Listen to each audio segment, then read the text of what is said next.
Hey, hi, how you doing? Welcome back to Debating Reality. I'm Chase Johnston-Lynch, and I'm joined here by Mr. Jamie Hunter, and we're going to be debating reality. Now, don't be afraid. This show is strictly for fun. We're not trying to fry your baby's minds. We're not trying to ruin your sheepish dreams of the realities that we've all been growing up with, such as the globe Earth or anything like that. We're doing is just talking about various different conspiracies in a fun basis, because that's how comedy is, isn't it, Jamie? I mean, comedians always tell the truth, about Trump and politics, about what actually is going on, and they make fun of it. Melissa McCarthy did a great job of spoofing Sean Spicer at the podium. Every time he was really aggressive and rude to the, reporters, and SNL turned it into a comedy. So debating reality is really just us having a bit of fun. And, what we want to do is talk about various different stuff. And with this being the first attempt at it, we're going to go at it, right? We're just going to go for it, aren't we, Jamie? Sure. I mean, because, we had a really interesting conversation last week, didn't we? And I've often found it interesting, that the phone can ring in the middle of something. Nah, don't worry about it. I often... Jane, you ignorant slut. But still, we're still rolling. Don't turn it off. Okay, and I've often found it really interesting when, I forgot what I found interesting. So, Jamie. Yeah. Let's talk about... last week we were talking about conspiracies, and I've often found it interesting how people come up with the... when you say that the earth is flat, their heart stops. Yeah. Right? And everything. So... I know where I stand. Where do you stand on round earth, flat earth, or pear-shaped earth? Which is Neil deGrasse Tyson's opinion. But I would say necessarily a round earth due to the findings of Christopher Columbus, the fact that he sailed around the world and found that the world was shaped necessarily round. Did he? Yeah. I heard Christopher Columbus got lost in the East Indies. Isn't that a proven fact? According to the knowledge that you learn from in school science is wrong. School. It's wrong, though, isn't it, Jamie? Yeah. I grew up in a generation where, Christopher Columbus discovered America, and we've later disputed that. Haven't we? Yes. He got lost. Right? He did. He got that. I mean, he got lost. I also grew up in a time when we believed in 9 planets, all revolving around the sun. Yeah. Right? You Yeah. grew up in that time too, right? Yeah. Well, it's false. Because Pluto is not a planet, it's a moon. Didn't you hear this? I've heard of it, but What, you don't believe it? Because you grew up believing that there was 9 planets? See, this is the problem, right? Just because, somebody... it's a bit like a kick in the face in terms of the education system. Right. You grow up and you are taught something and you expect it to be true. And this is what the problem with round earthers are, is that, they don't respect the fact that before, the 14th century, we believed in a Ptolemaic universe, and we believed that the world was flat. Everybody did. That's why when Christopher Columbus didn't want to actually go that far, because he thought he was going to go off the edge. But if you think about necessarily the science of the world, necessarily, and about gravity. Gravity, don't get me started on the gravity, man. Okay. Go back to the Christopher Columbus. The Christopher Columbus, with the fact that gravity, not about gravity, but it explained that the shape is round, necessarily the fact that he did sail across the world. But we also know that that's wrong. So let's talk about this round shape thing. Right now, people... I have to bring gravity in. Yeah, okay, go ahead. Bring gravity in. Go ahead. Bring it in. I have to bring gravity into it because it's all to do with necessarily the core inner ball of the Earth, which brings us down, and that's that core hot burning magma ball is explains the theory. That luminary in the sky you're talking about? No, it explains the theory, the reason why the world is shaped like a spherical. The ball explains the theory. Let's look at it. Let's look at it this way, Jamie. right? Everything we are taught, right? If there are things that can be wrong, right? That means other things can be wrong. The only proof that we have that space up there exists is the pictures that NASA creates for us, right? Astronauts go up into space, they go up onto the moon, and they shoot down and they see this big, beautiful ball. But they take 10 years to release those pictures. Do you know that?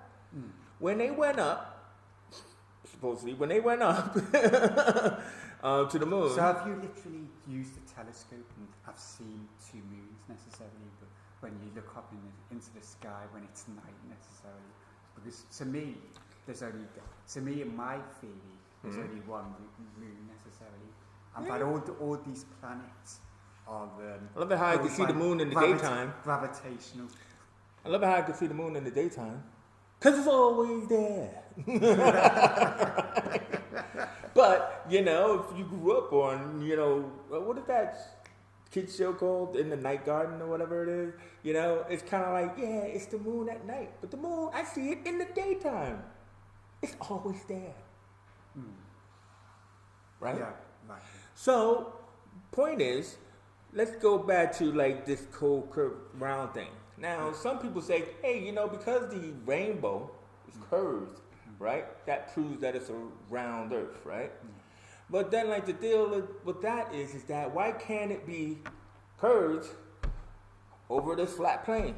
I'll give you a good point. How come we have day and night? The reason why we have day and night is because of the sun necessarily, and it's the world spinning orbitally around the sun. Okay, so I love this because I'm going to show a video on it, right? So, you see the table? So, this is the Earth. This is the sun luminary and the supposed moon luminary, right? And you're saying that it's around Earth, we have day and night because it does like this. Because it orbits. Yeah, it orbits around, right? Yeah, you're saying that's what it does. Yeah. I'm saying it does this. Right? Around the flat plane. So, oh yeah, it does. Day, wait. But it Day. also spins on its axis. Hold on, dude. Day, night. Day, night. That's what I'm saying. That's how it does it. That's the luminaries. That's how they do it. But it's also spinning on its axis as well. So it's orbiting around and also spinning. I dare somebody to show me someone who's actually walking like on the Earth like this. It's a spinning. It's like a spinning basketball going. Oh man, that's so fast and stuff. Okay. Well, hey, let's take it to a little bit something simpler. Maybe you understand this one. So people talk about gravity, right? And I said, don't talk about gravity. But people talk about gravity. They say, hey, look, if there were no gravity, man, we'd fall off the Earth, right? Yeah. That's what they say. Now, tell me, right? Gravity keeps us all rooted on the ground. Yeah. Gravity keeps all this stuff rooted on the ground, right? How do the planes take off? How do birds take off? Gravity should be knocking that bird to the ground.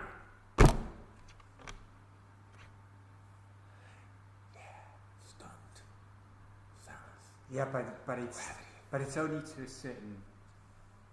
But it's the same reason why we can jump up in the air. Yeah, we could jump, but gravity pushes us back down. That's what they tell us. Apples fall from trees. Gravity. Yeah. Galileo drops a rock off of a Tower of Pisa. Gravity. Planes fly. Helicopters fly. Birds fly. Yeah, but the bird isn't going above the atmosphere in terms of like above the. It's not being pushed down by gravity though, and it has hollow bones. It is necessarily. It is sort of a gravitational force for that bird not to necessarily. So that bird's got superpowers. To not necessarily go past the sky atmosphere. See, what you could have said about plane was you could have said that it's the propulsion of the engines that pushes it off the ground, just as the propulsion of the rockets, the nuclear rockets that supposedly go into space. Okay. With birds, it's the wings. Then? Those wings are some powerful wings. They are powerful wings. Powerful wings. Yeah. Yeah, I'm going to eat those later. So anyway, let's move on. So when we talked about this whole like moon scenario, right? I learned something interesting, and I have to play this video for you. So I will play the video and then whatever. But I learned something interesting about the xenosphere, right? One of the many spheres above us. but it's above the lower Earth orbit, right? So the xenosphere, above our atmosphere, has a boiling point of, I don't know, it's massive boiling point. Now, the only example we seem to have of that massive boiling point is when these so-called rockets come back and they burn on re-entry, right? You've seen that. Now, but this massive boiling point, what stops it from burning the rockets when they're leaving the atmosphere and it through the xenosphere? Now, the boiling point, what I'm talking about, is so powerful that it melts aluminium, right? Which these so-called rockets are strongly made of. So, how did they get out of lower Earth's orbit? Now, people get stuck on that story about Van Allen's belt and the radiation and the cosmic radiation, and then some people have now come up with videos saying that Van Allen's lied, he misinterpreted. But nobody talks about the xenosphere's boiling point. So what I'm trying to just say is that if that's a scientific fact, then how come they can get aluminum through it? Now, these so-called rockets they built in 1967, 65, and all that kind of stuff were made of aluminum, saran wrap, and bubble gum, right? We see it when we look at the pictures that they faked on the moon, right?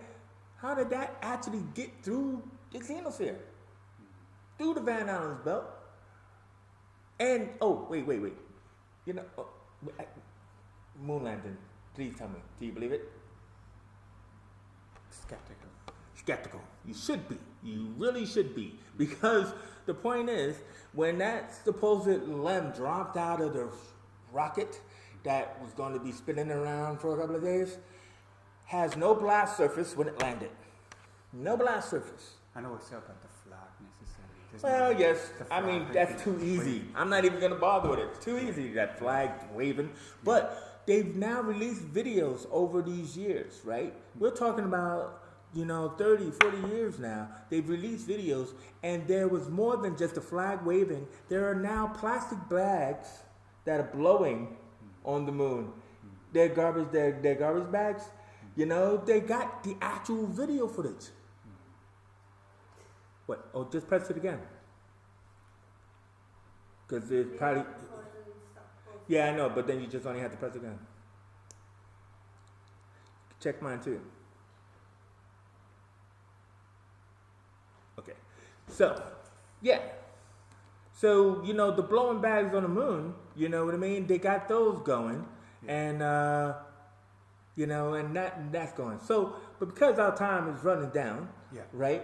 We're going to come back to that, hopefully, when we get our lovely, sharing in on it. But those blowing bags on the moon, that's not faked. It is faked. It's all faked. Yeah. I mean, the flat earthers didn't fake it. The tinfoil hats didn't fake it. The Illuminati faked everything. Now, don't come kill me. You know what I'm saying? But I mean, it's true. But, Jamie, did I stupefy you?